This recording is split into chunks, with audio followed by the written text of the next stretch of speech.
A prequel to Enigma, Gemini weaves a story between the TV show. The plot is simple, which is all it needs to be. If you are a fan of the show, it will keep you interested enough with character callbacks via collectibles and other subtle nods to the hero's lore. The game is rather easy, but it only helps convey the powers even more. You feel powerful.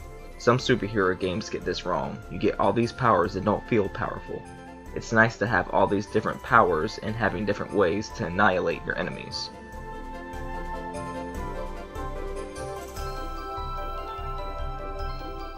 A game that is just simply run around and do nothing progressive toward the objectives. Metal Gear Solid 5 gives you a lot of different tools to experiment within a large environment, but the problem that a lot of open world games have is that a lot of the world is barren.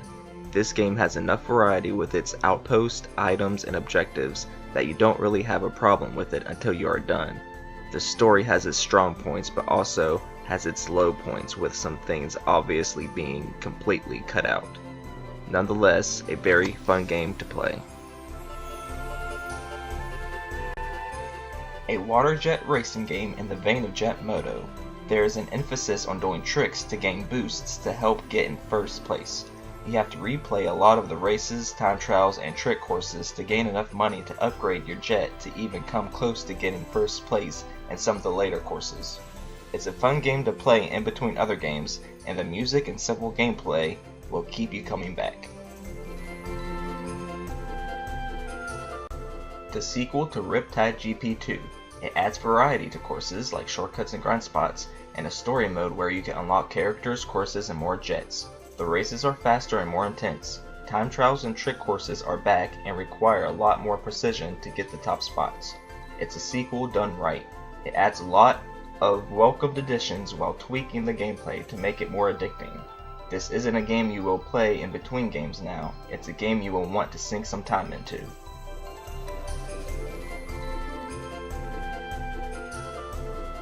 Pretty fun Smash clone to mess around with.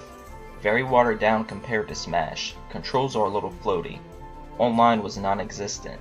It seemed to be immediately abandoned by others when it came out. Play couch co-op with other Kung Fu Panda fans.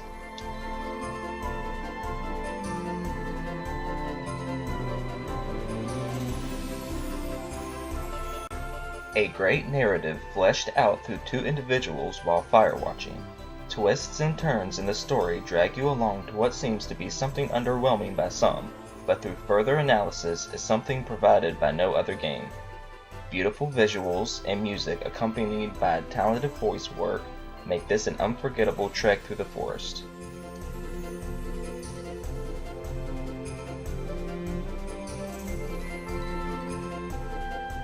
A world seen through the eyes of a child is an intense and frightening one.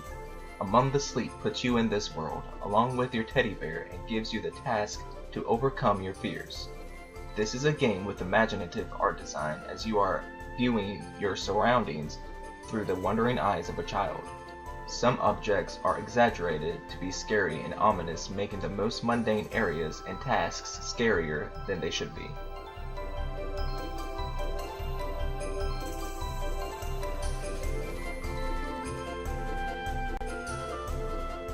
The final installment in the Uncharted franchise packs a big punch. It changes up the constant fast-paced action and breaks down some scenes with a slower-paced approach that provides intimate moments with characters that express the dire needs, risks, and emotions that transpire. A Thief's End sums up Nathan Drake's journey with beautiful graphics, especially the face capture. I couldn't think of a better way to end the franchise.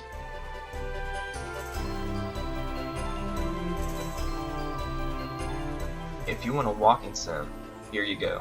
The perfect example, as all you can do is walk and walk slightly faster. The story in Everybody's Gone to Rapture is mysterious and engaging, though it starts off very slow. Soon past the first area, you will get a grip of how the game is trying to portray everything around you, and what happened to it, and you will be enthralled with the community and the interactions they have with each other.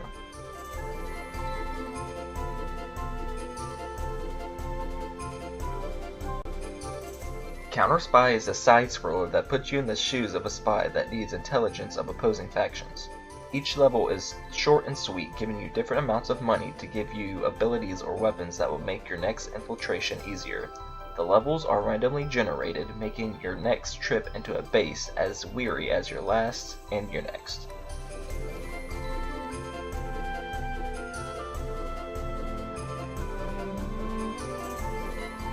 Ether 1 starts off on a strong note and only builds through its world building and mystery. It's very puzzle heavy, but it doesn't get old as everything provides context which drives you toward the next section, yearning more story dumps. It does slow down at some points with some long puzzles and confusing level design. Nonetheless, the ending and secret ending are worth a playthrough.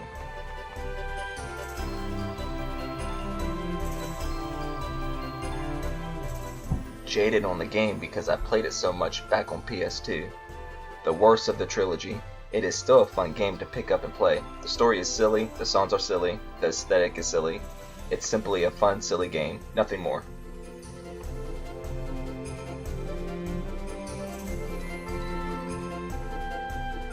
Entwined is a unique game where you control a fish and a bird, each with a different analog stick. You collect orbs and dodge objects until you build up your meter enough where the two animals meet and turn into a dragon. The game doesn't get hard until the last couple of levels, and the extra challenge levels will test your patience. The music is very serene, and this game is a pleasure to play through.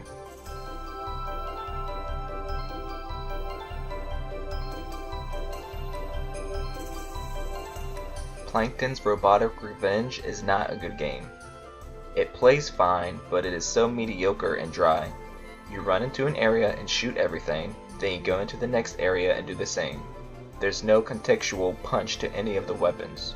Despite its flaws, there is some fun to be had, more so with a co-op buddy.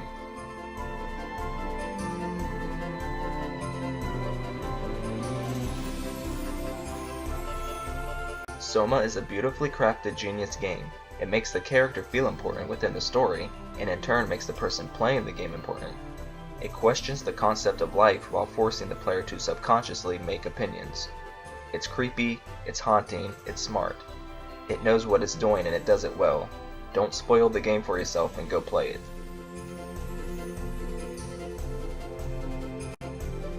Gone Home introduces the player to a girl and her mysterious empty home. After reading a strange note on the front door, the story becomes more clear as you search the house. Gone Home has very good voice acting that sells the motivation of the character.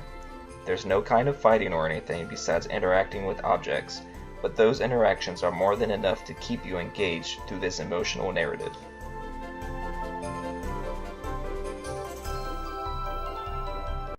Semblance came out of the blue and threw me for a loop. It's a game about memories and assembling those memories to make sense of a situation.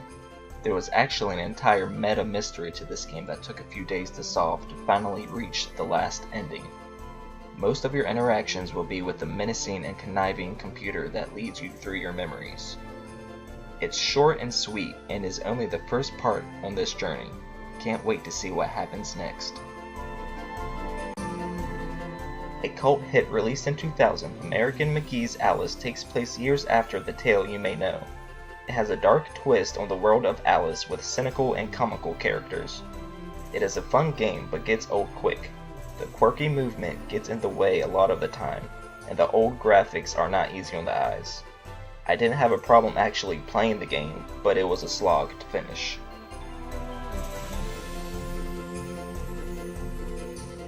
Ape Escape 2 is a game I played a lot of in my youth. I wasn't as jaded with it as much as I thought I would be. The gameplay is simple, capture the monkeys that have escaped. Through different tools, you can traverse the varied environments with ease and find enough monkeys to make it to a boss level. Although the controls take a while to get used to, it's a fun game to breeze through. Bound has an underlying motif that is carefully crafted through the entire game through gameplay, characters, environments, and movement. Movement in the precarious graphical style is majestic to say the least. The character glides and dances around with such grace, it makes it much more fun to platform around shifting surroundings. It was also built for speedrunning, so if that's your thing, here you go.